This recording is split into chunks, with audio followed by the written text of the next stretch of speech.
What is going on, guys? Welcome to this Python tutorial series for intermediates. In today's episode, we're going to talk about sockets. So we're getting into the new field of network programming. So we're talking about how to send data over networks, how to exchange data, how to build connections between clients and servers. So this is what we're talking about right now. And the first thing that we need to know is, or the first thing that we need to learn is how to work with sockets. So let's cover the first question of what a socket basically is.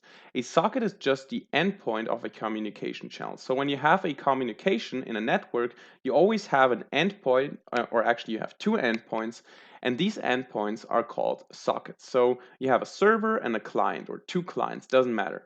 Basically, two sockets that try to exchange some data. So sockets are basically just endpoints of communication channels.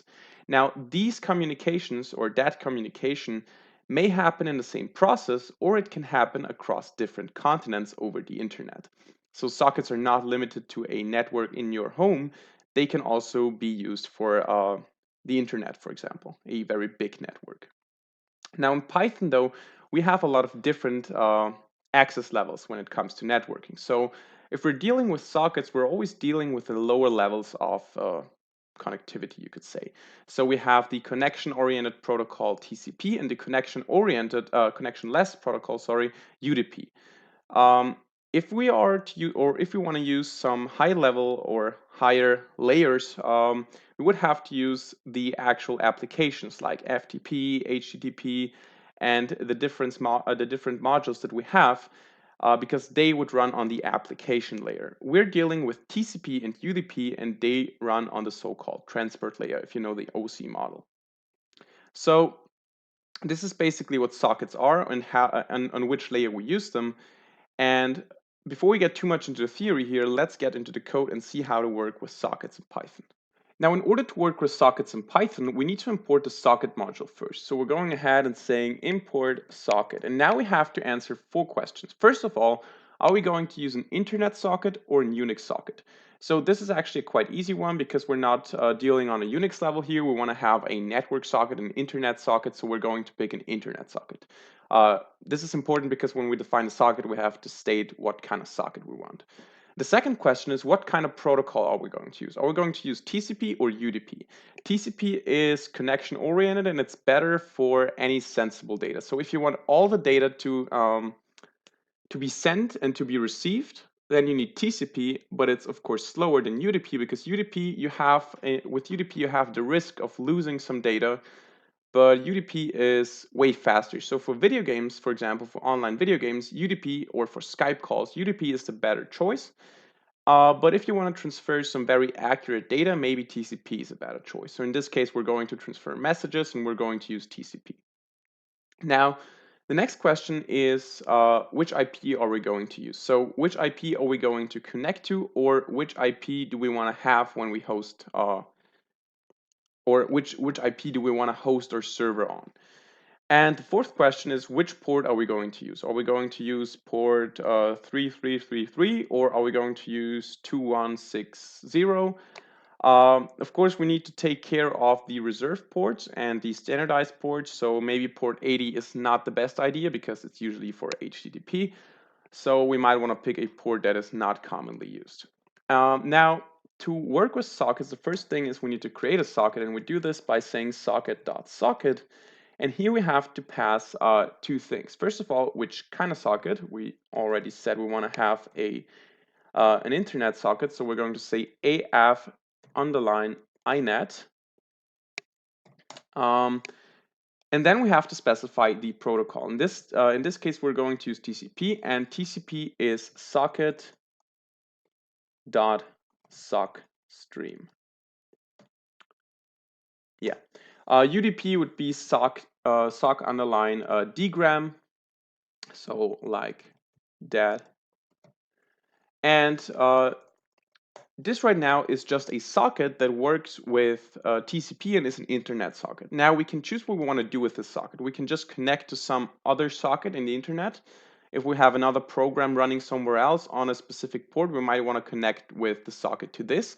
But to learn how sockets work, we're going to create our own server here. So we're going to make our own socket that listens for input, and then we're going to create a second Python script a client that connects to that socket. So what we do next is we use the bind method to pass a tuple of the IP address and the port that we want to run this socket on. So the IP address in this case is very simple. It's localhost because I'm running this on my own machine. So 127.0.0.1. And the port, let's pick 55555. Something like that. Now, with the bind method, we say that this is the data that we want our socket, or this is the host that we want our socket to run on. And the port, of course. So now to have a server, we just say as.listen, and this basically puts our socket into listening mode. So it's constantly listening to possible connections. Are any clients trying to connect, or is anything happening? And we're now having a listening socket. Now, what we're going to do next is we're going to run an ANTless loop that accepts the connection. So we're going to say while true, and we're going to say client and address. So these are the two values that we're going to get from the function we use here in a second. Client and address are s.accept. So accept is basically the method that we want to use when a client tries to connect to the server or to the socket here, and we accept it. And this is basically what we're constantly doing because we're running accept in an ANTless loop, in a while true loop. That means that we accept every single client. So the client that we accept, we get the address as a result, and also we get a client that we can use to send information. So even though this socket here is this script here is the server script, we get a client in return, which we can use to send data to the client. So what we're going to do is we're going to print an information message here, connected to placeholder dot format, and we're going to say connected to address. And then what we're going to do is we're going to send a message. So we're going to say client.send, and we're going to send, I don't know, you are connected. And very important, we need to encode this this message by using the .encode method, basically with UTF-8. So that's the default. We're just saying client.send.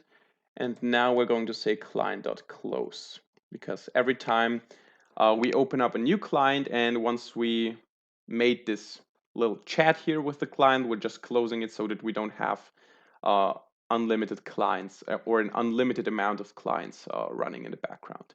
So this is basically our server script right now.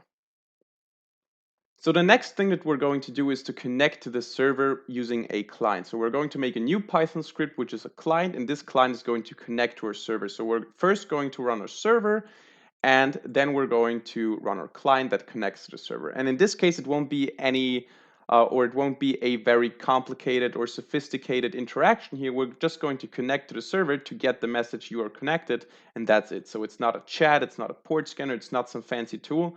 It is just getting a message from the server. Now you might say that's not interesting because we already know how to print messages, but the cool thing about this here is that it works everywhere. So I can use this, I can run the server here on my computer, or actually I couldn't run it on my computer because I am not public here, but I could run this on a server, on a public server somewhere, and host it, and then someone from the other end of the world could use the client to connect to the server. So this is not something that just runs on my machine. You can use this across networks. So this is the special thing about sockets. Of course, printing messages is not anything interesting. We already know how to do that, but yeah.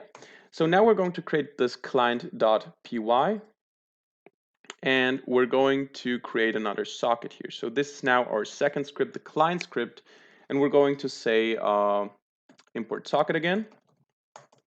And we're going to create the same kind of socket because, of course, we have to have the same type of socket and, of course, use the same protocol. You cannot send with TCP and accept with UDP or receive with UDP. It does not work. So, again, an internet socket with TCP. And now, of course, I'm not using the bind method. I'm not using the listen method because I'm not making a server. I am actually connecting to the server. So I say s.connect, and here I enter the information. In this case, as I said, it's localhost because I'm running this on my own machine.